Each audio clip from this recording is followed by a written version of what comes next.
Merci beaucoup Clémence, merci.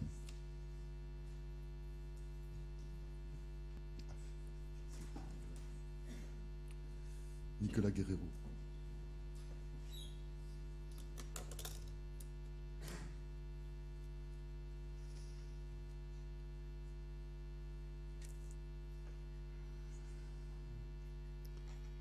Paris, rue de Seine, vendredi 11 mars, 21 h.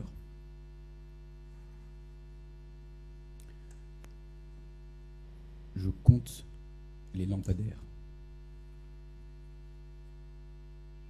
Aurélie est silencieuse. Mes mains sont moites. Elles le sont depuis près de 3 heures. Depuis que nous sommes entrés dans le café. Nous arrivons devant la bouche de métro, cette bouche de métro que je connais si bien, mais moi, c'est à la sienne que je pense. Malaise, au revoir, et en quelques instants, Aurélie a disparu.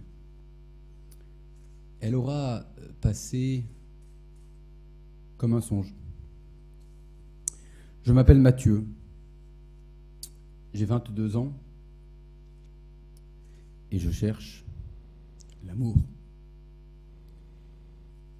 Le drame de ma vie est dans cet instant. Je suis la lâcheté, je suis la couardise, je suis la faiblesse. Julien Sorel voulait prendre la main de Madame de Rênal. Julien Sorel, c'est moi. Non, Julien Sorel, ce n'est même pas moi. Parce que lui eut le courage de saisir cette main qui lui resta. Comme lui, je me promets de me faire éclater la cervelle si je n'agis pas, mais de cela non plus, je n'ai pas la force. Je vis depuis longtemps cette misère amoureuse. Elle est devenue une compagne fidèle, elle. J'en connais parfaitement le double ressort. La peur et le fantasme d'un idéal. La peur, d'abord, du jugement, de la femme que je désire et qui m'intimide. La peur d'être ridicule, d'être rejeté. Le fantasme d'un idéal ensuite, qui me paralyse, qui me tétanise. Cet idéal, c'est la promesse d'une aube lumineuse. C'est l'intensité d'une vie qui se promet. Régénérescence de la mienne, si cette femme consentait à m'aimer.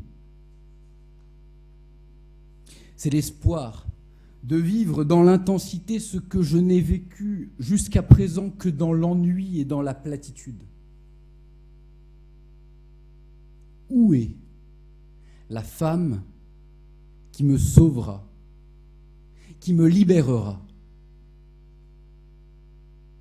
qui sera mère de mes enfants, aux côtés de laquelle la vieillesse sera douce et la mort acceptable, parce que j'aurai vécu ce qu'il fallait ici-bas,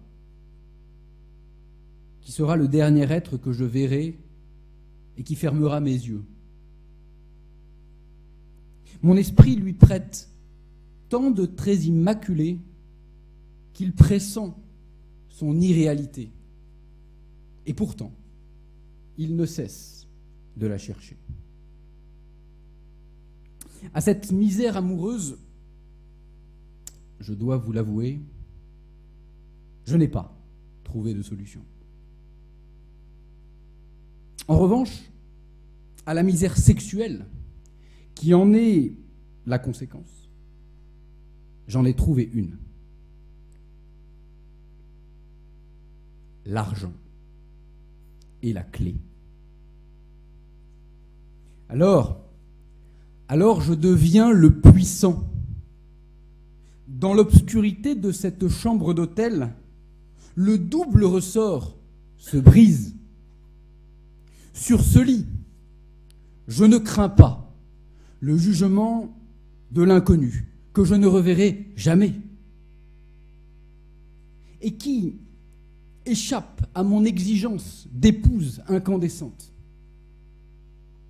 Alors ma virilité s'épaissit au contact de ce corps chaud lorsqu'il s'ouvre à moi, bien gentiment.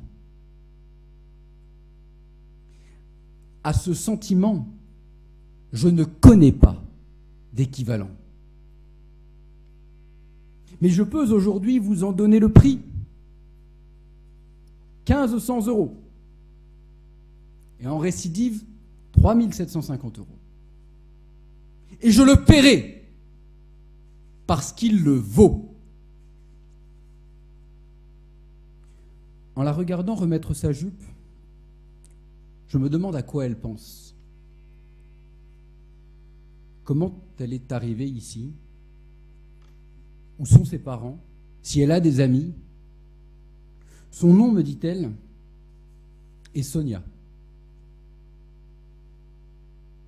En nouant ses cheveux, elle est presque attachante, Sonia. Et pas seulement attachée.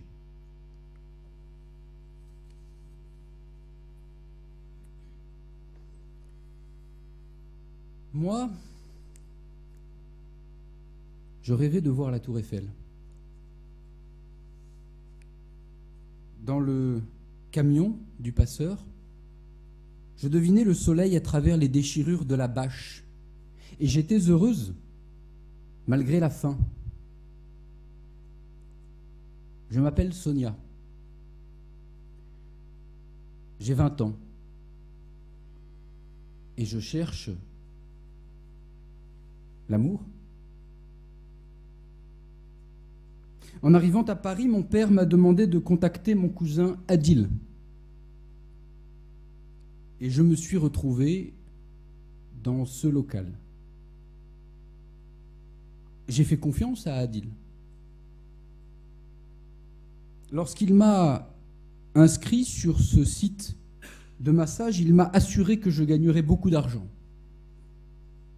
que ce serait un partenariat gagnant-gagnant, il disait.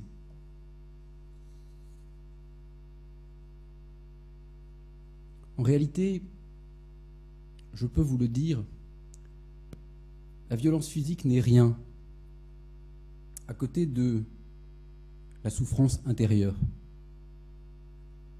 celle qui déchire, qui empêche de respirer. Et c'est pour dépasser cet état que je me lave tout le temps à l'eau froide. Je dors mal, mais je suis plutôt moins mal lotie que d'autres filles. Certaines, je le sais, ne veulent plus sortir de leur chambre, ne mangent plus, préfèrent l'alcool et ingurgitent des pilules. D'autres se rongent les ongles ou se battent. Tous les clients ne sont pas sots et brutaux. Certains sont touchants, maladroits, pathétiques. Le mieux, ce sont les puceaux. On les reconnaît toujours, dès qu'ils ont franchi la porte. L'autre jour, par exemple, j'ai discuté avec un jeune homme qui s'appelait Mathieu. Il devait avoir à peu près mon âge, je pense. Il avait l'air gentil. C'est lui qui a engagé la conversation. Il semblait vouloir mieux me connaître. Certaines des filles me disent que la loi, désormais, nous protège, que des associations existent qui peuvent nous aider à trouver des papiers, une autorisation de séjour, une chambre, un travail. C'est vrai que ce serait bien, mais moi, ce que je voudrais aussi, C'est une loi qui donne de l'amour. Ce que je voudrais, c'est être aimé, que l'on s'occupe de moi, que l'on m'offre des cadeaux,